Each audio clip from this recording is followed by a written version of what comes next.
Hi, to take partial screenshot on your Poco F6 is the first step. Let's enable it in the settings.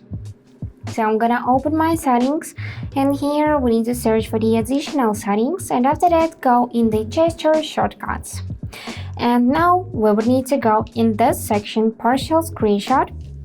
As a first step, enable it by tapping on the switcher so it will light up blue like that. And now to take this partial screenshot, we would need to simply press and hold with 3 fingers. Let's try this out. And after that, we can resize it, drag it whenever we want across the screen.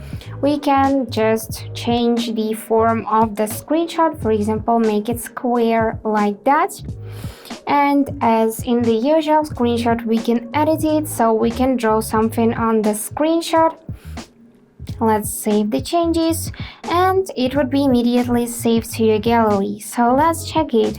I'm gonna open gallery.